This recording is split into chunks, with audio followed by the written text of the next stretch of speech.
Chapter 3: The First Spark. The world moved forward into the early 20th century, far from the darkness buried deep within Black Spire Mountain. Out in the wide, open plains of Kansas, life seemed simple and untouched. On a small farm, a barn door suddenly burst open. John Morocco rushed out, wiping grease from his hands, a mix of exhaustion and excitement on his face.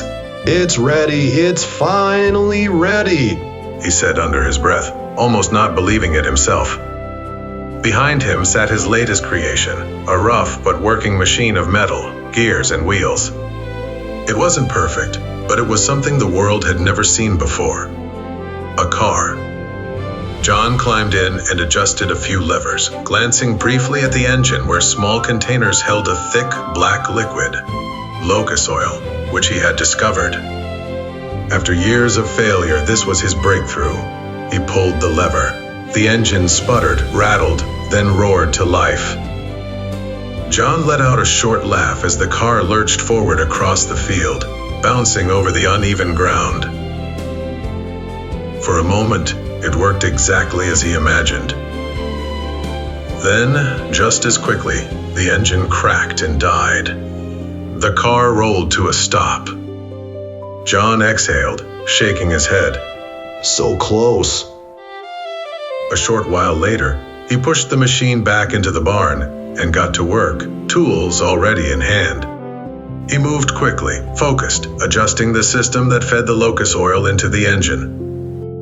As he loosened a valve, it slipped. A sudden burst of the black liquid spilled out onto his hands and arms. John flinched immediately. The oil clung to his skin in a way that didn't feel natural.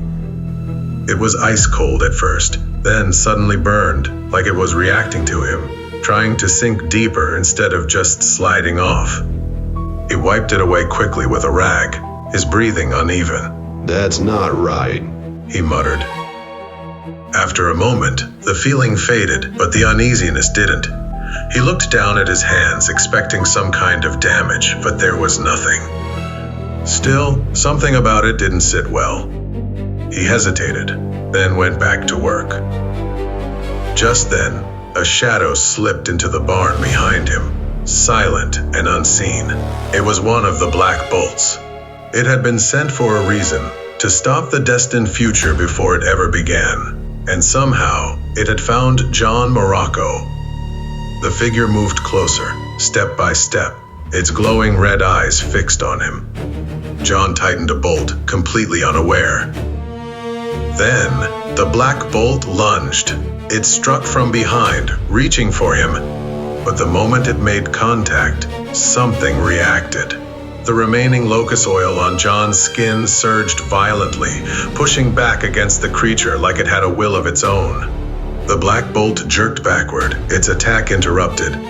John spun around, startled. "What?" The creature attacked again, faster this time. Instinct took over. John threw up his arm, and the oil responded instantly, spreading across his skin and forming a shifting barrier. But something inside him had changed. "Get back!" he shouted, swinging his arm forward. The oil lashed outward with the motion, striking the black bolt and forcing it back several steps. For a moment, everything stopped.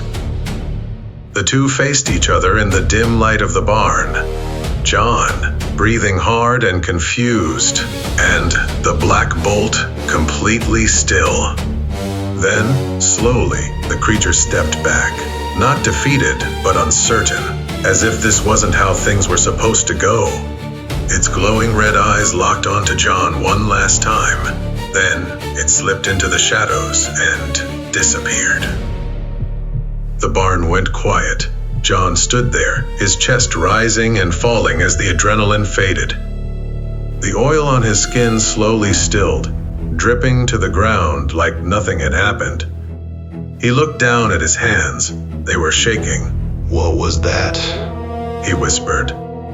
But the question didn't matter as much as what he felt next. Something deep inside him had changed. Not pain, not injury, something else. Something wrong. He clenched his fist, uneasy, trying to understand it, but he couldn't. All he knew was this: whatever had just happened to him wasn't over.